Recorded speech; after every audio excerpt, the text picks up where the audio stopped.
Hello नमस्कार, welcome to inculcate learning. So derivatives of system analysis हमने शुरू किए थे जी, और मैंने आपको पहला जो है ईस्टर्न का मॉडल करवा दिया था। आई होप आपने वो देखा होगा। नहीं देखा है तो एक बार देख लीजिएगा, बेटर तरीके से आप कंपेयर कर पाएंगे दोनों चीजों को। दूसरी आज हम बात करने वाले हैं स्ट्रक्चरल फंक्शनलिज्म के बारे में, बिकॉज ये आपके यूजीसी नेट एजुकेशन के सिलेबस में डायरेक्ट ये वर्ड मेंशन है, तो इसके बारे में पता होना चाहिए। और इसी को कवर करने से पहले हमने थोड़ा सा ईस्टर्न के बारे में पढ़ा था, ठीक है। सो इसी को डिटेल में कवर करेंगे। This is presented by me Raveena. Videos informative लगे सो इनकलकेट लर्निंग को लाइक शेयर सब्सक्राइब जो है वो आप डेफिनेटली कर सकते हैं। ओके, सो जब भी बात आती है स्ट्रक्चरल फंक्शनलिज्म की, तो आपको गैब्रियल आलमंड का नाम याद रखना है, क्योंकि बहुत सारे पॉलिटिकल साइंटिस्ट हुए हैं जिन्होंने जनरल सिस्टम थियरी या जो सिस्टम्स अप्रोच है उसके बारे में बात की है एक्टिवली। बट उन्हीं में से एक नाम किसका आता है? गैब्रियल आलमंड का, जिनकी डेथ जो है वो 2003 में एट द एज ऑफ 91 हो गई।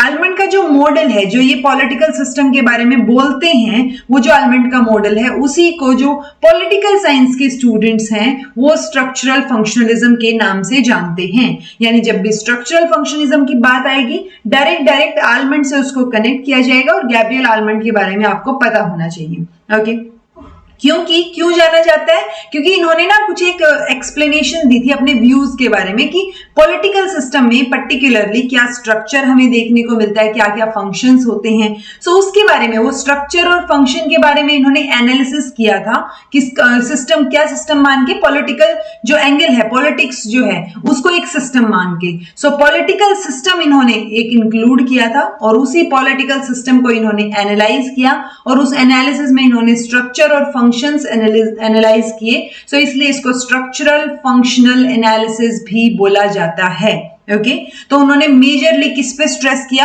कि जो पॉलिटिकल सिस्टम है कोई भी देश का या कोई भी जगह का, तो उसमें कुछ एक पर्टिकुलर स्ट्रक्चर्स होंगे। हर एक पॉलिटिकल सिस्टम में कुछ स्ट्रक्चर्स होते हैं, और वो स्ट्रक्चर्स कुछ एक पर्टिकुलर फंक्शंस जो हैं वो परफॉर्म करते हैं, इसीलिए स्ट्रक्चरल फंक्शनलिज्म। ओके, ये जो है काम जो ये बोल रही हूं मैं अभी, जितना भी मैंने आपको इंट्रोड्यूस किया गैब्रियल आलमंड के बारे में या उनके काम के बारे में, तो वो कहां मेंशन है? वो उनकी एक बुक है जी, the politics of the developing area. तो ये बुक का नाम आप याद रख सकते हैं, बिकॉज जहां पर भी स्ट्रक्चरल फंक्शनलिज्म या गैब्रियल आलमंड की बात आएगी वहां पर आपको ये चीज ध्यान रखनी है।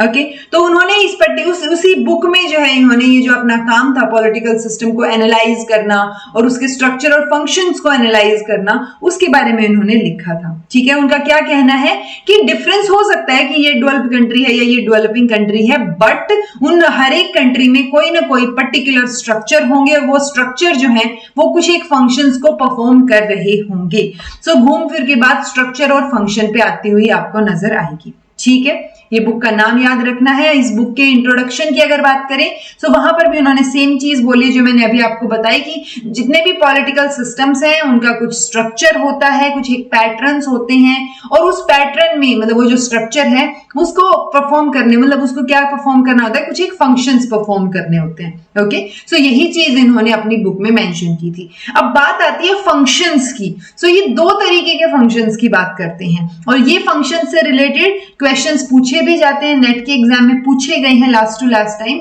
यानी जो दिसंबर वाला एग्जाम हम लोगों ने मार्च में दिया था उसमें ये क्वेश्चन पूछा गया था, input functions and output functions. होते क्या है इनपुट आउटपुट? सो इनपुट फंक्शंस जो है उसमें 4 फंक्शंस आएंगे जो आपको याद रखने हैं, बिकॉज यही पूछा जाता है कि इनमें से कौन से गैब्रियल आलमंड द्वारा सजेस्ट किए गए इनपुट फंक्शंस नहीं है या आउटपुट फंक्शंस हैं। सो वो चीज आपको पता होनी चाहिए। तो 4 इनपुट फंक्शंस है, 3 आउटपुट फंक्शन है।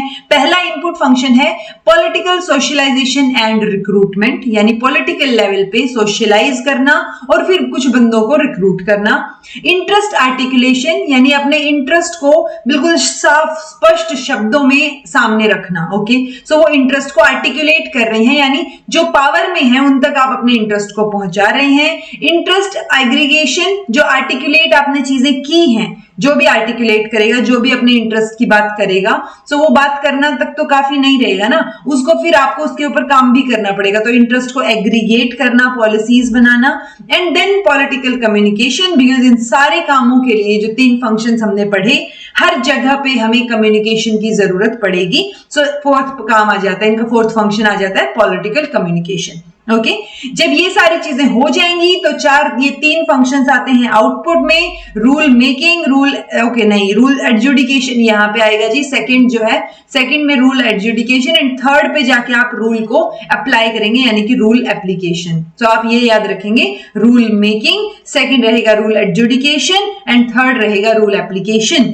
सो ऑल्दो पूछा नहीं जाता बहुत ज्यादा कि सीक्वेंस वगैरह, बट हाँ ये 4 और ये 3 फंक्शंस हैं, ये आपको पता होने चाहिए। ठीक है, सबसे पहली बात फंक्शंस की करेंगे। इनपुट फंक्शन में सबसे पहला फंक्शन हमने पढ़ा कि पॉलिटिकल लेवल पे सोशलाइजेशन एंड देन रिक्रूटमेंट। सो जो एक्सपर्ट है पॉलिटिकल सोशलाइजेशन के, वो क्या बोलते हैं कि ये कॉन्टिन्यूअस लर्निंग प्रोसेस है जिसमें आप इमोशनल या पॉलिटिकल इंडोक्ट्रिनेशन सब चीजों को शामिल करते हुए बेसिकली आप सोशलाइज कर रहे हैं। और सोशलाइजेशन का प्रोसेस जैसे ही खत्म होगा तब जाके पॉलिटिकल रिक्रूटमेंट फंक्शन जो है वो शुरू होगा, यानी पॉलिटिकल लेवल पे आप किसी भी पर्टिकुलर सब कल्चर से, रिलीजियस कम्युनिटीज से, स्टेटस अलग अलग है, क्लास अलग अलग है, एथनिक कम्युनिटीज है, वहां से कुछ लोगों को आप रिक्रूट कर रहे हैं कुछ पर्टिकुलरली पॉलिटिकल सिस्टम में स्पेसिफिक रोल्स निभाने के लिए। ओके सो ये क्या है, पॉलिटिकल रिक्रूटमेंट फंक्शन है। सो ये 2 फंक्शन, मतलब एक ही पॉइंट में 2 फंक्शन हो गए, एक पॉलिटिकल सोशलाइजेशन का और एक पॉलिटिकल रिक्रूटमेंट का। रिक्रूटमेंट के बाद दूसरा फंक्शन आता है जी इंटरेस्ट आर्टिकुलेशन का। सो इंटरेस्ट आर्टिकुलेशन में क्या हो रहा है, हर एक पॉलिटिकल सिस्टम में कुछ एक स्पेशली जो प्लूरलिस्ट पॉलिटिकल सिस्टम है, सिटीजन्स जो है वो चीजें क्लेम करते हैं कि भाई ये हमारी डिमांड है, इसको पूरा किया जाए। सो ये तो क्या हो गया, अपनी मतलब सिटीजन्स जो है वो अपनी बात बिल्कुल खुल के रख रहे हैं कि हमें ये चाहिए है। तो वो सिस्टम में जो लोग हैं, पावर में जो लोग हैं, उनसे ये बात करते हैं। ठीक है, अब वो कैसे वो बात पहुंचाते हैं वो एक अलग मैटर हो गया कि बहुत सारे ग्रुप्स जो हैं उनके थ्रू ये बात पहुंचाएंगे, तो वो इंटरेस्ट को कैसे आर्टिकुलेट किया जाता है वो अलग सिचुएशन है। बट इंटरेस्ट आर्टिकुलेशन का मतलब ये है कि आप अपनी बात जो है साफ स्पष्ट शब्दों में बताने की कोशिश कर रहे हैं। ठीक है, लेकिन ये एक चीज होती है कि एक तो हो गया आपने डिमांड रेज की है कि हमें ये मिलना चाहिए। ठीक है, जैसे अगर हमारे देश के पॉलिटिकल सिस्टम की हम बात करें, सो इंटरेस्ट आर्टिकुलेशन में जैसे मान लो फार्मर्स ने प्रोटेस्ट किया, और तो वो प्रोटेस्ट में क्या हो रहा है, वो आर्टिकुलेट ही तो कर रहे हैं कि हमें ये चीजें नहीं चाहिए, ये लॉ जो है इसको हटाइए, ये चीज लेके आइए, राइट। सो वो इंटरेस्ट आर्टिकुलेशन हो रहा है, लेकिन अपनी डिमांड रेज करना और पॉलिटिकल सिस्टम की तरफ से उनको रियलाइज करना, ये 2 अलग अलग चीजें हैं, ये बात आपको ध्यान रखनी है। ठीक है, सो जब हम एनालाइज करते हैं या एलिमेंट एनालाइज करते हैं, सो वो बोलते हैं कि इंटरेस्ट आर्टिकुलेशन का जो कॉन्सेप्ट है ना वो बहुत कॉम्प्लिकेटेड और बहुत ब्रॉड है कि आप कैसे कैसे किस अथॉरिटी और किस तरीके से अपनी डिमांड्स को जो है पावर में जो लोग है, अथॉरिटी है, वहां तक पहुंचा सकते हैं। सो बहुत सारी एजेंसीज हैं जो ये काम करती हैं, जैसे जिनमें से आलमंड ने 4 एजेंसीज पे फोकस किया, 4 एजेंसीज को पॉइंट आउट किया है। ये चीजें नहीं पूछी गई हैं अभी तक, तो फंक्शन ही पूछे जाते हैं मोटे मोटे तौर पे कि कौन कौन से फंक्शन की बात की है गैब्रियल ये जो है अपने आलमंड ने। लेकिन अगर ये पूछ लिया जाए इंटरेस्ट आर्टिकुलेशन में 4 जो एजेंसीज हैं उनके नाम बताइए, तो ये आपको पता होने चाहिए। Institutional interest group, non associational interest group, anomic interest group और एसोसिएशनल इंटरेस्ट ग्रुप। यानी ये एक तरीके से ग्रुप में है लोग और वो ग्रुप में अपनी बात कहना चाह रहे हैं, लेकिन ये ग्रुप है किसका वो डिपेंड करेगा इन टाइप्स पे। पहला है इंस्टीट्यूशनल इंटरेस्ट, यानी कि इंस्टीट्यूशनल इंटरेस्ट मतलब किसी इंस्टीट्यूशन में है पर्टिकुलरली ये लोग जो ग्रुप में है, जैसे जो लेजिस्लेचर में है, ब्यूरोक्रेसी में है, एग्जीक्यूटिव्स हैं, वो लोग ऑब्वियसली प्रोफेशनल्स हैं, वो काम कर रहे हैं कहीं पे, वो अपना इंटरेस्ट कैसे अथॉरिटीज तक पहुंचाते हैं और कैसे अथॉरिटीज पर प्रेशर डालते हैं पॉलिटिक्स में कि उनकी मांग जो है वो पूरी की जाए। सो वो ग्रुप क्या कहलाएगा, इंस्टीट्यूशनल इंटरेस्ट ग्रुप। यानी पर्टिकुलरली इसके अंदर आप प्रेशर ही डाल रहे हैं, बट प्रेशर डालने वाले लोग कौन है, मतलब ऑब्वियसली आप आर्टिकुलेट कर रहे हैं तो आप प्रेशर बनाने की कोशिश कर रहे हैं ना इंटरेस्ट आर्टिकुलेशन में कि भाई ये हमारी डिमांड है, इनको पूरा करो। लेकिन वो कौन कह रहा है, वो ग्रुप कौन सा है, तो अगर वो ग्रुप इंस्टीट्यूशनल है यानी लेजिस्लेचर में, एग्जीक्यूटिव, ब्यूरोक्रेसी, यहां से अगर लोग हैं जो प्रोफेशनल लोग हैं वो अगर इस ग्रुप में है तो वो इंस्टीट्यूशनल इंटरेस्ट ग्रुप हो गया। नॉन एसोसिएशनल में क्या हो जाएगा, यानी ऑब्वियसली ह्यूमन बीइंग जो है वो एक सोशल एनिमल बोलते हैं ना हम उसको। सो ह्यूमन बीइंग के नेचर के हिसाब से सोसाइटी में भी कुछ एक ग्रुप्स बने होते हैं, चाहे वो रिलीजन के बेसिस पे हो, एथनिसिटी के बेसिस पे हो, फैमिली, कम्युनिटी, किसी भी बेसिस पे हो। जब वो लोग लोग एक भाईचारे में खड़े होके, जैसे जाट आंदोलन हुआ था तो वो जाट कम्युनिटी ने खड़े होके अपनी बात कहने की कोशिश की थी। तो वो जो ग्रुप है जो पर्टिकुलरली किसी कम्युनिटी, एथनिसिटी, रिलीजन, किसी भी पर्टिकुलर चीज से रिलेटेड है, वो ग्रुप जब प्रेशर बना रहा है पॉलिटिकल सिस्टम में और जो अथॉरिटी में लोग बैठे हैं उनके ऊपर, सो वो क्या हो गया जी, नॉन एसोसिएशनल इंटरेस्ट ग्रुप्स। एक होंगे अनोमिक इंटरेस्ट ग्रुप। कई बार आप देखते हैं दंगे हो जाते हैं या बहुत सारी रायट्स या चीजें हो जाती हैं, उसकी वजह से भी एक प्रेशर बनता है सरकार के ऊपर। लेकिन जो दंगे करने वाले लोग हैं वो कोई मतलब ऐसा तो नहीं है कि वो बिल्कुल एकजुट होकर कर रहे हैं, भीड़ हो गई एक तरीके से। सो इन ग्रुप्स का कोई नाम नहीं होता, इनको हम एनोमिक ग्रुप बोलेंगे। ये कोई परमानेंट स्ट्रक्चर नहीं होता इन ग्रुप्स का, जैसे कि इंस्टीट्यूशनल ग्रुप्स का एक पर्टिकुलर स्ट्रक्चर होता है, वैसे एनोमिक ग्रुप का कोई स्ट्रक्चर, परमानेंट स्ट्रक्चर या ऑर्गेनाइजेशन इनकी नहीं होती है। सो ये चीज आपको एनोमिक इंटरेस्ट ग्रुप से भी याद रखनी है। ये भी जो है एक तरीके से क्या काम करते हैं कि आप प्रेशर बनाने का ही कोशिश कर रहे हैं उनपे। देन फोर्थ ग्रुप्स आते हैं एसोसिएशनल ग्रुप्स।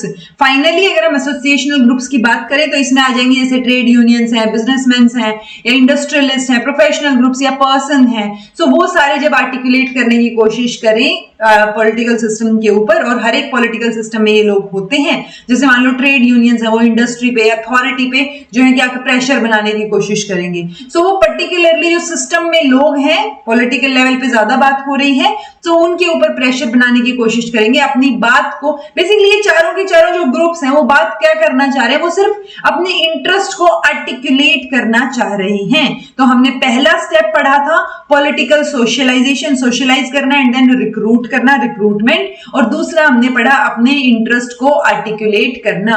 अब जब इंटरेस्ट आर्टिकुलेट हो गया, आपने अपनी डिमांड रेज कर दी, तब बात आती है इंटरेस्ट एग्रीगेशन की, क्योंकि जब आप एनालाइज करते हैं तो डिमांड को रेज करना और डिमांड का फुलफिल होना दो अलग चीजें हो गई, ठीक है। सो इंटरेस्ट एग्रीगेशन में क्या चीज आ जाती है कि वो डिमांड को पूरा भी किया जाए। तो बहुत सारी डिमांड या क्लेम्स जो हैं उनको एग्रीगेट किया जाता है ताकि एक पॉलिटिकल सिस्टम जो है वो उस पर एक्शन ले सके। अब बहुत सारे लोग अलग अलग, मान लो हर एक स्टेट में किसी पर्टिकुलर एजुकेशन या किसी भी चीज से रिलेटेड कोई प्रोटेस्ट चल रहा है हर एक स्टेट लेवल पे, ठीक है। सो वो सेंटर भी तो सोचेगा ना क्या हो रहा है, तो वो सबकी डिमांड्स को, क्लेम्स को एग्रीगेट किया जाएगा, कंसीडर किया जाएगा, और तब सोचा जाएगा कि अच्छा ठीक है इसके ऊपर कोई पॉलिसी बनाई जा सकती है, ठीक है। So political system can not take separate steps और adopt measures for each set of demands. तो हर एक की अलग अलग डिमांड तो नहीं मान सकते ना आप। अब एग्रीगेट करके देखेंगे कि अच्छा मेजर मुद्दा ये है जो अलग अलग जगह हो रहा है, और उस मुद्दे पे हम क्या लॉ या क्या पॉलिसी या क्या काम कर सकते हैं, क्या एक्शन ले सकते हैं। सो नेचुरली फिर हम एक जनरल पॉलिसी बनाते हैं उन सभी जो एग्रीगेट किया, इकट्ठी की है हमने सारी की सारी इंटरेस्ट आर्टिकुलेशन के बाद जो डिमांड्स हैं, सो उन सारे डिमांड्स और क्लेम्स को हम क्या कर रहे हैं, उनकी वजह से एक जनरल पॉलिसी लेके आ रहे हैं, ठीक है। मान लो बहुत सारे केसेस आ रहे हैं कि डिसेबल्ड पर्सन जो है, जो स्पेशली एबल्ड पर्सन है, उनके साथ अच्छा बिहेव नहीं हो रहा है। सो अलग अलग जगह पे बहुत सारे केसेस आ गए और वहां पे फिर डिमांड उठने लग गई कि भाई इनके लिए कुछ किया जाए, इनके हक में बात होनी चाहिए। तो तब जाके उन सारी डिमांड्स को हम एग्रीगेट करेंगे, कौन क्या डिमांड कर रहा है, क्या क्लेम कर रहा है, उनके बेसिस पे हम एक पर्टिकुलर जनरल पॉलिसी लेके आएंगे सभी के लिए, ठीक है, क्योंकि हर एक की अलग अलग डिमांड को पूरा नहीं किया जा सकता। सो आलमेंट की जो ये स्पेसिफिकेशंस है ना इंटरेस्ट आर्टिकुलेशन की और इंटरेस्ट एग्रीगेशन की, ये हर एक सिस्टम में काम नहीं करती, बट ये इन्होंने बताई है कि ऐसा ऐसा हो सकता है। बट कई जो जैसे डेवलप्ड कंट्रीज हैं वहां पे बिल्कुल क्लियर कट डिमार्केशन और एक बाउंड्री लाइन आपको नजर आएगी कि अच्छा ठीक है ये इंटरेस्ट ये आर्टिकुलेशन था और ये इंटरेस्ट एग्रीगेशन है। बट जो डेमोक्रेटिक कंट्रीज है वहां पर इसमें हम कई बार डिफरेंस ही जो है वो नहीं समझ पाते, ओके।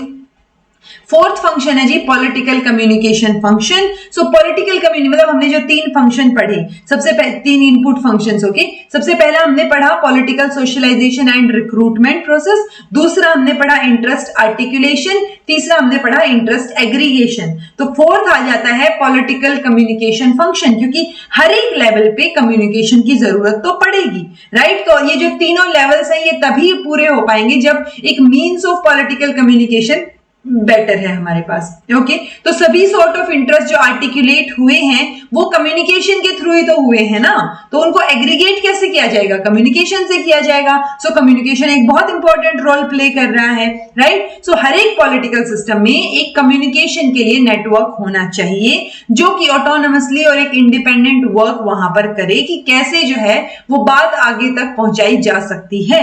सो वो पॉलिटिकल कम्युनिकेशन फंक्शन जो है वो एक फंक्शन रहेगा इसका, क्या बोलते हैं अपना ये पॉलिटिकल सिस्टम का। ओके, अथॉरिटेरियन सिस्टम जो है, बहुत सारे सिस्टम्स होते हैं, तो अथॉरिटेरियन सिस्टम में कोई इलेबोरेशन या effective network of political communication हमें नजर नहीं आता।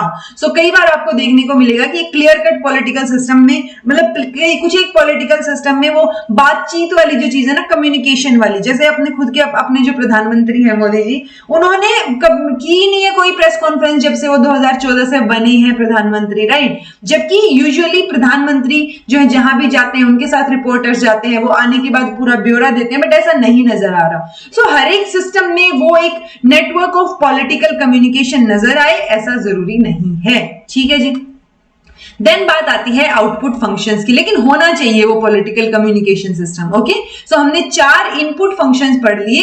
एक नंबर 1 पे था हमारा political socialisation and recruitment, then interest articulation, third पे हमने पढ़ा इंटरेस्ट एग्रीगेशन, एंड फोर्थ पे है पॉलिटिकल कम्युनिकेशन सिस्टम, ठीक है। सो पॉलिटिकल कम्युनिकेशन, तो ये चारों पता होने चाहिए। देन अब आपने इंटरेस्ट को आर्टिकुलेट किया, एग्रीगेट किया, आपने कम्युनिकेट किया, कुछ पॉलिसी बनाने की सोची, सो वहां पे आउटपुट फंक्शन आते हैं कि क्या आउटपुट निकल के आएगा। आप रूल बनाएंगे, रूल मेकिंग होगी, उसकी एडजुडिकेशन होगी, एंड देन उस रूल को अप्लाई किया जाएगा, रूल एप्लीकेशन। ओके, तो ये 3 फंक्शंस आउटपुट फंक्शंस होंगे।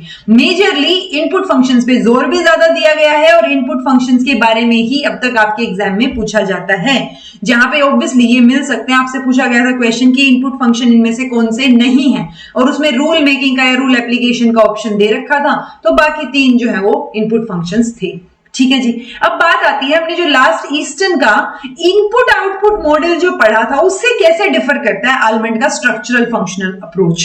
ओके, तो ईस्टर्न ने तो किस पे फोकस किया था, इंटरैक्शन पे, इंटर रिलेशनशिप्स पे फोकस किया था। ओके, लेकिन आलमंड पूरा का पूरा फोकस जो है वो पॉलिटिकल स्ट्रक्चर और फंक्शंस के ऊपर डाल रहे हैं। ऑल्दो ये यहाँ पर इनकी फर्स्ट वीकनेस भी बाहर निकल के आती है कि ये सिर्फ फंक्शंस पे, जो फंक्शन है ना स्ट्रक्चर के, उन पे फोकस कर रहे हैं, ये इंटरैक्शन पे फोकस कर ही नहीं रहे हैं जिस पे ईस्टर्न ने फोकस किया था। तो इन्होंने थोड़ा ऑब्वियसली एक एडवांस लेवल का मॉडल इन्होंने दिया है जिसके बारे में इनको अप्रिशिएट करना बनता है, बट अगर वीकनेस की बात करें तो ये इंटरैक्शन पे ज्यादा बात नहीं करते, ये मेजरली स्ट्रक्चर और फंक्शन के अराउंड घूमते हैं, और इसीलिए इसको structural functional approach, structural functional analysis, structural functionalism ये सब चीजें बोलते हैं, या आलमंड्स मॉडल भी बोलते हैं, ठीक है जी। सो ऑब्वियसली इनका काम जो है वो सराहनीय था। स्ट्रक्चरल फंक्शनल एनालिसिस जो है उसने हमारे डिसिप्लिन को एक एनरिचमेंट दी है, कुछ नई इंसाइट्स प्रोवाइड की हैं, सो वो चीजें यहाँ पर डेफिनेटली हमें इनकी अप्रिशिएट करनी चाहिए। अब आलमंड के नाम से मेजरली स्ट्रक्चरल फंक्शनलिज्म को जाना जाता है, लेकिन टालकोट पार्सन ने भी थोड़ी सी स्ट्रक्चरल फंक्शनलिज्म के बारे में इलेबोरेशन दी थी। ओके, उन्होंने क्या बोला, उन्होंने 4 पॉइंट जो है वो यहाँ पे प्रीरिक्विजिट बताए थे कि स्ट्रक्चरल फंक्शनलिज्म के 4 इंपॉर्टेंट प्रीरिक्विजिट होंगे, यानी पहले ये 4 चीजें होंगी तभी जाके हम जो सिस्टम है उसको स्ट्रक्चरल फंक्शनलिज्म बोल सकते हैं। हम उसको मेन फंक्शंस जो होंगे ना स्ट्रक्चरल फंक्शनलिज्म के, जैसे यहाँ पे तो इनपुट आउटपुट फंक्शन बता दिए, टालकोट पार्सन 4 फंक्शंस बताते हैं। एक है adaptation, goal attainment, integration and latency. तो आपको इन चारों के बारे में भी ध्यान रखना है कि ये चारों आलमंड ने नहीं दिए, ये टालकोट पार्सन ने दिए हैं। सो टालकोट पार्सन, ईस्टर्न, गैब्रियल आलमंड, इनके नाम आपको फंक्शनलिज्म, स्ट्रक्चरल फंक्शनलिज्म, इन सब चीजों से रिलेटेड थोड़ी थोड़ी चीजें पता हो कि किसने क्या बोला है। ओके, सो ऑब्वियसली ये फंक्शन रहेंगे स्ट्रक्चरल फंक्शनलिज्म में। जो मेन फंक्शंस की हम बात करते हैं, पहला है अडेप्टेशन, जिसमें इन्वॉल्व करते हैं problem of securing from environment sufficient facilities and then distributing these facilities की। पहले तो आप उन प्रॉब्लम, जो भी प्रॉब्लम है उसके प्रति आप देखिए क्या सोल्यूशन निकल सकता है और उस सोल्यूशन को आप डिस्ट्रीब्यूट करें, उन फैसिलिटीज को डिस्ट्रीब्यूट करें।